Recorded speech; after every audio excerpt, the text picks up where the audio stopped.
Hola, ¿qué tal? Bienvenidos a este podcast en el cual hablaremos sobre la historia de la criminalística. Abordaremos diferentes temas.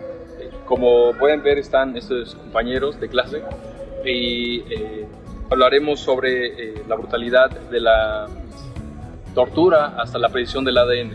Por este lado nos acompaña la compañera Carolina, que hablaré de los factores componentes de la criminalística y la evolución de la escena de crimen. el compañero Jair, Yo les hablaré acerca del paso de la tortura a la ciencia. la compañera Ashley, Yo voy a abordar el tema del nacimiento de las huellas dactilares como método de identificación. la compañera Jacqueline Yo voy a hablar sobre el padre de la criminalística. y finalmente la compañera Michelle. Yo les hablaré sobre las fuentes mexicanas. Bueno, Jacqueline, ¿qué me puedes contar sobre el padre de la criminalística? Bueno, pues el padre de la criminalística es Hans Franz. Tanto como su vida y su obra marcaron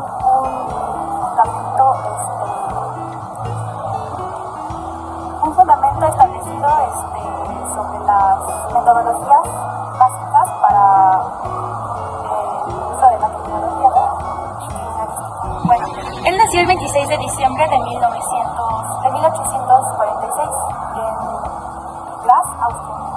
Bueno, el interés en el que él comenzó a tener por las ciencias políticas, pues lo orientó a pues, estudiar una licenciatura, una profesión en Derecho. Y ya en 1868 fue cuando ingresó a esta universidad que está ubicada en Austria. Ya en 1869 fue cuando ya pues egresó de la universidad y pues se empezó a dedicar como juez de instrucciones. Se dice que la criminalística nació oficialmente en 1982, ¿es cierto? Sí. ¿Qué fue o qué pasó o qué hizo para que él se empezara a interesar en este tema? Bueno, pues es cierto que la criminalística nace en Francia porque pues de hecho Hans Franz empezó a crear un manual en 1892, fue cuando empezó a crear el manual de juez de instrucción, y ya en el año 1893 fue cuando lo completó. En ese manual habla sobre las investigaciones que él hace sobre diferentes disciplinas, como por ejemplo la antropología, la zoología, la fotografía y la microscopía. Me comentas sobre el juez de instrucción, ¿cierto? Sí. ¿Eso qué es o a qué se dedica? Bueno, pues el juez de instrucción tiene mucho que ver de la mano con el derecho penal y pues él se encarga de investigar los delitos y cuáles son sus inicios. Ah, ok. Entonces, gracias a esto, a todo lo aprendido, Hans creó el manual. Sí. Y también él fundó que la criminalística es el análisis de las huellas de sistematización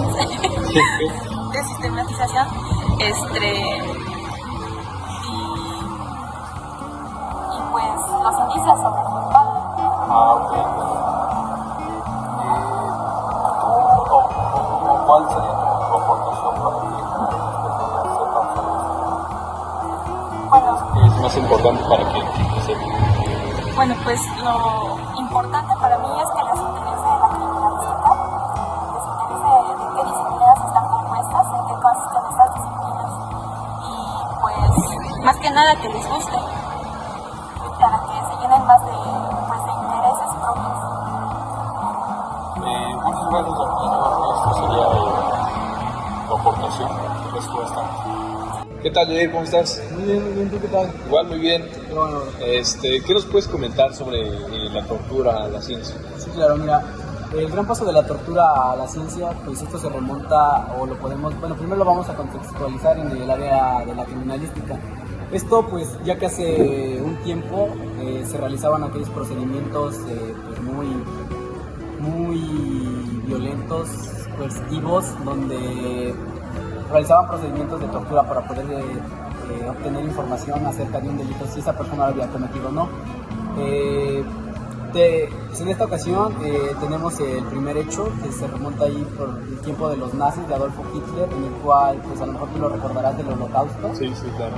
En donde realizaban aquellos procedimientos en los campos de exterminio sin su consentimiento de aquellas personas, donde pues yo creo que tú lo has de saber que murieron demasiadas personas en ese tiempo, que hasta la fecha pues no tienen un número exacto de cuántas personas fueron. No, la verdad es que no sé si a lo mejor sepas que de ahí surgieron los códigos de Nuremberg.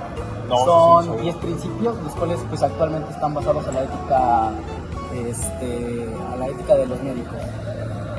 Ok. De hecho, también ahorita que comentas lo de Hitler, conozco un libro de, no sé si tú también lo conozcas, que se llama Los hornos de Hitler. Sí. Igual muy bueno, en ese libro también hablan sobre la tortura, de la tortura que hacían. Sí. Muy buen libro, por cierto. Pero bueno, ¿qué me puedes comentar sobre el cambio que a nivel ético provocaron los experimentos de los nazis pues ahorita a la ciencia moderna? Pues yo creo que fueron, a lo mejor ahorita en este tiempo, yo creo que los podemos tomar más como ejemplo por el simple hecho de que eran experimentos muy sádicos, donde no tenían el consentimiento de las personas. Entonces yo creo que marcar un contexto muy distinto de antes a la hora, ¿cómo se le llama? Transición, yo creo que ha cambiado demasiado que la persona no podía decidir si quería o no ese procedimiento a la hora que ya te dan a conocer tus derechos y qué puedes realizar o qué no puedes hacer. Bueno, antes, ¿o qué torturas nos puedes comentar que se utilizaban antes? En ese tiempo se utilizaban aquellas torturas, por ejemplo, la más conocida yo creo que era la de las máquinas de gas, donde los mataban ya después de que dejaban de, por así llamarlo, de funcionar. No tengo el nombre exacto, pero yo creo que esa es, para mí, la más grave que pudo haber en ese momento. Todavía había más, que eran las de fusilamiento, había las de amenaza, las que les mochaban extremidades, les cortaban extremidades, había donde los intimidaban con su familia. Entonces, yo creo que esas serían como las más graves. ¿Qué me puedes comentar sobre por qué la gente común terminó actuando con tanta crueldad? Esto nos habla sobre un caso del Dr. Stanford, que yo, hasta ahorita creo también es uno de los más controversiales, en el cual se realizó un experimento psicológico ahí por los años de 1971, en el cual simples personas, un grupo de personas, hicieron un ejemplo de una prisión en el cual cierto sector, por ejemplo, vamos a decirlo así, 12 personas se hicieron guardias y 12 personas se hicieron presos. Entonces, al hacer eso, las personas que tenían el rol de guardias, pues tomaban como ese poder autoritario de pegarles, de tener como mucha autoridad sobre ellos cuando simplemente era un ejercicio nada más psicológico. Y los presos, lo mismo, o sea, ellos se alteraban, hacían desórdenes en la cárcel, pues, que en ese momento era momentánea, nada más como de experimento social, y entonces ahí es donde surge la pregunta de si las personas realmente se pueden volver agresivas o pueden empezar a tener este tipo de conductas por su entorno, o simplemente es por el papel que tienen dentro de la sociedad. Ok, existe una observación muy importante eso de que los custodios le pegaban a los reclusos. Y yo creo que hasta la fecha se sigue viendo ese tipo de Sí, claro que sí. Pero a ver, también cuéntame, ¿cómo es que se justificaba éticamente la psicología que se usaba para definir interrogatorios? Sí, claro, esto también se remonta ahí por los años 80 más o menos, en donde en algunos casos, según ellos, era un sistema sofisticado para poder obtener información de las personas, pero esto lo hacían a través de ejercicios psicológicos, los cuales hacían un sufrimiento mental que los atormentaba, que no eran pues nada éticos. Entonces al hacer este tipo de procedimientos pues les afectaba más que nada su salud mental. Yo creo que el objetivo pues era claro, era obtener información, pero al final de cuentas lo que más perjudicaba era su salud mental de todas aquellas personas que le realizaban estos procedimientos. Sí, la verdad es que sí tienes razón. Todo esto causa muchos prejuicios pues ahora sí que en la mente. ¿Sí? De hecho, desde ahí, estas prácticas, desde ese tiempo para acá, han generado un fuerte debate ético, ya que, o sea, no saben si considerarlo o no un medio de tortura o un método para obtener información, ya que viola, pues principalmente los derechos humanos. Ah, ok. Pues la verdad es que tu tema es muy, muy importante, la verdad. Te agradezco bastante por acompañarme en este podcast. Muchas gracias. Muchas gracias. Hola, ¿qué tal, Carolina? ¿Qué nos puedes comentar sobre tu tema? Bueno, pues a mí me tocó principalmente los exponentes actuales de la criminalística aquí en México.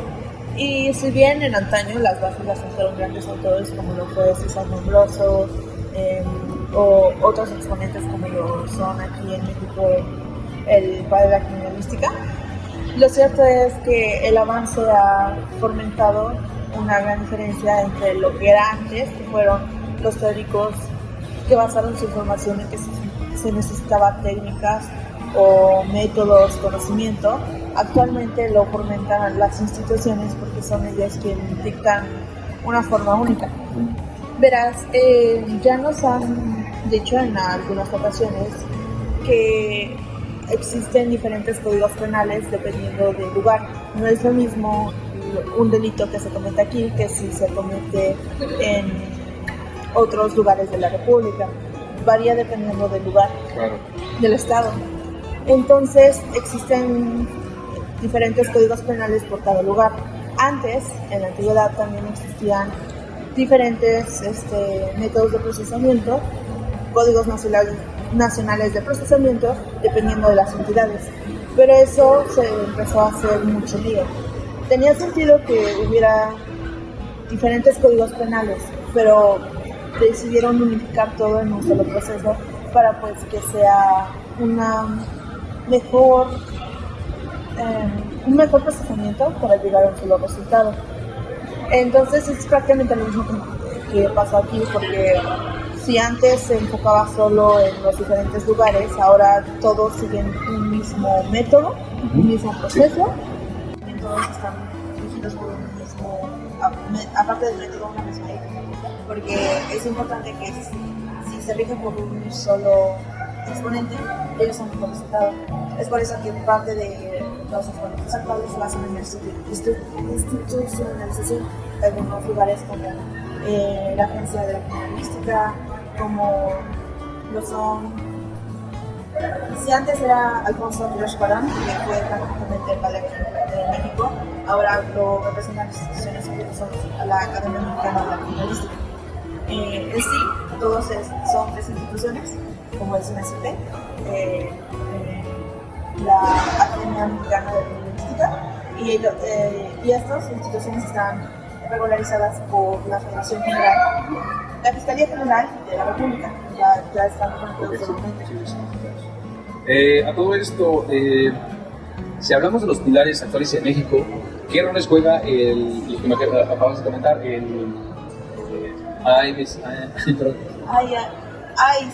exacto, y el INACIPE en las validaciones?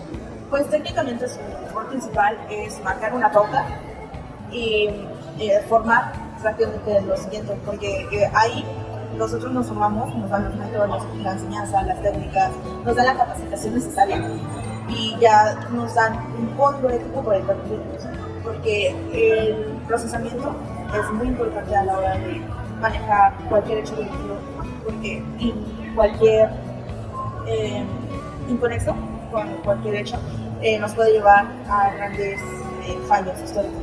Si hay algo que se dijo de las teorías principales, como este francés que nos dio la increíble teoría del principio de intercambio, en el que para cualquier escena tú vas y puedes obtener información de ella, pero también puedes dejar información. Ok, sí. Entonces eso nos abrió paso al hecho de que la investigación no solo de lo que ves, sino de lo que observas, sino de lo que microscópicamente está en la escena.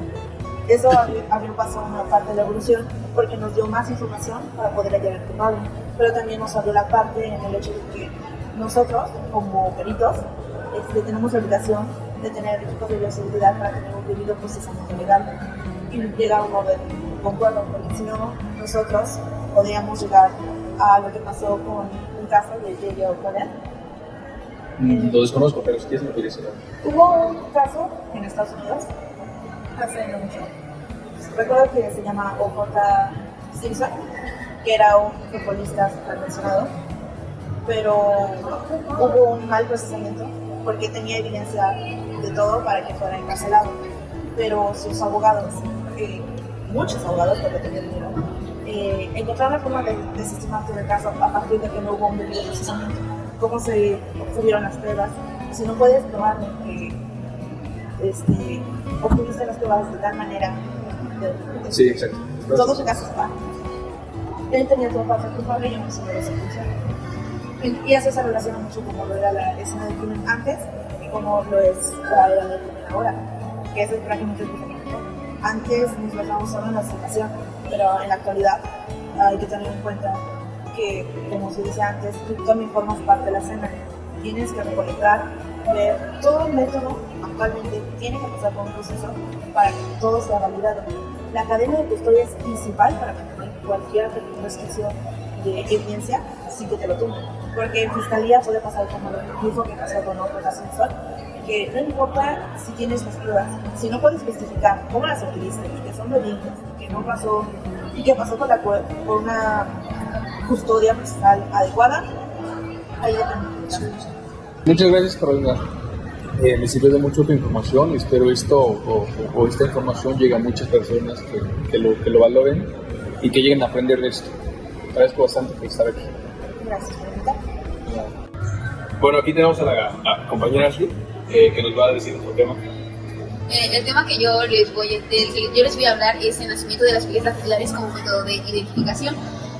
Pues para esto hay que saber que hace 4.000 años los babilonios utilizaban las huellas dactilares para firmar contratos. De igual manera esto pasaba en China, pero es hasta el siglo XIX cuando William Herschel vio un problema de que las personas ya no querían reconocer los contratos cuando ellos los firmaban o con un sello, y entonces por eso en el año 1858 se vio como obligado, por así decirlo, a decirle a una persona que firmara con la palma de su mano.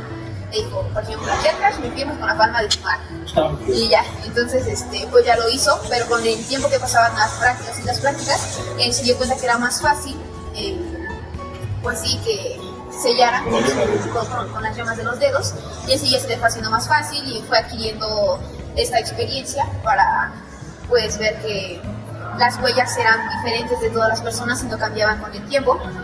Y es en 1880 cuando Henry Foltz también se interesó por las huellas dactilares y también dijo que eran únicas de cada persona y hizo algunos métodos para obtener las impresiones de estas. Y también Francis Galton en 1892 con los aportes de William y Henry Foltz fue que llegó como a la conclusión de decir que las huellas no cambiaban a lo largo de la vida y que todas estas eran invariables y entre todo este tipo de conocimiento, pero llega a un punto en el que las huellas dactilares ya nos ayudan a resolver crímenes y pues principalmente fue en 1892. Solo faltaba llevar este conocimiento a resolver crímenes. En este caso, las huellas dactilares empezaron a involucrar en el caso de Buenos Aires, Argentina, que fue en 1892 cuando Francisca Rojas mató a sus 2 hijos. Pero después se lesionó a ella misma para inculpar a un vecino. Entonces, mediante todos los indicios que pudieron recabar, vieron que en la puerta había una huella con sangre. Entonces, eso hizo que Francisca declarara su crimen. Ah, ok. Yo no sabía la verdad de ese caso, ¿Tú crees que la huella dactilar es más importante que la fotografía? Sí, la verdad es que sí. ¿Por qué? Porque las huellas dactilares se forman cuando nosotros estamos en el vientre de nuestras madres. Se dice que se forman desde los 6 meses que estamos, conforme a lo que vamos tocando mientras estamos dentro de nuestra formación y de la presión que tenemos y todo ello. Entonces es como la marca que nos da la naturaleza para distinguirnos de cualquier otra persona, incluso pues hasta en los gemelos, ¿no? Que tienen, por decirlo así, muchas coincidencias del ADN, pero en este caso las huellas dactilares siempre van a ser muy distintas a pesar de que hayan sido homocigotos. Ok. Retomando al tema del caso que me comentaste, ¿cómo una huella de sangre en una puerta cambió la forma de atrapar a los asesinos? Pues precisamente por eso, ¿no? Porque empezaron a ver todos los indicios y a descartar, por ejemplo, ¿qué hace esta huella? Porque a la madre de ellos le preguntaron, ¿tocaste el cadáver de tus hijos cuando los viste? Y dijo la mamá, no, yo no toqué ningún momento a mis hijos. Entonces, cuando le tomaron los registros de su huella y al ver que coincidía totalmente con los registros de la madre, pues se pudieron dar cuenta que ella era quien mentía. Entonces, pues ya actualmente hay muchas sustancias que nos puedan revelar huellas y todo ello. Entonces, pues considero que pues, es de gran importancia. Ok. Bueno, Ashley, te agradezco bastante por estar aquí y comentarnos tu tema. Te agradezco bastante. Gracias. Bueno, pues finalmente tenemos a la compañera Michelle, que nos va a hablar sobre las fuentes mexicanas. Pero cuéntame, Michelle, ¿qué entiendes por fuentes mexicanas de criminalística? Oye, pues las fuentes mexicanas son todos aquellos aportes, estudios e investigaciones que son de instituciones que han contribuido al desarrollo de esta disciplina. Asimismo, incluyen investigaciones científicas, análisis de casos criminales de lo que viene siendo en el país. También podemos decir que son encargadas de las investigaciones de delitos y gracias a estos aportes la criminalística ha podido aplicar métodos distintos para analizar las evidencias y establecer aclarecer hechos delictivos. Ok. ¿Tú crees que estos métodos ayudan mucho a la criminalística? ¿Al criminalista? ¿Cómo? ¿Tú crees que estos métodos que comentas le sirven de mucho al criminalista? Sí, bastante. Para poder llegar a una conclusión precisa ante cada problema que se encuentra cada criminalista. ¿Podrías comentar quién es uno de los principales representantes en criminalística en México?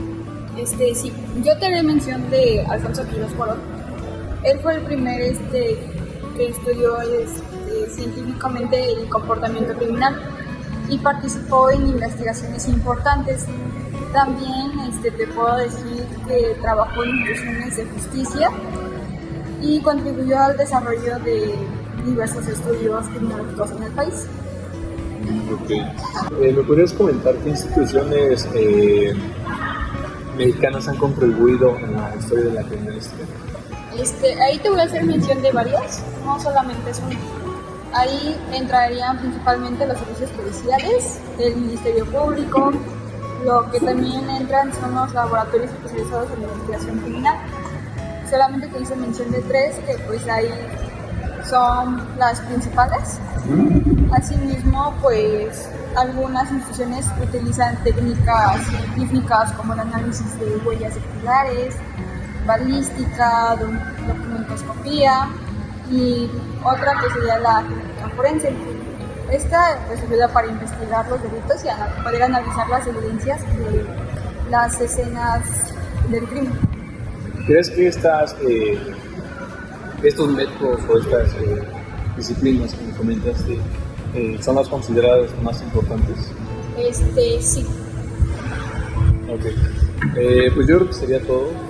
Te agradezco bastante por estar aquí y ayudarme con este podcast. Pues muchas gracias por acompañarnos en este podcast. Espero les haya servido de mucho. Nosotros somos alumnos de segundo semestre de la licenciatura en criminología de la UAT. Gracias.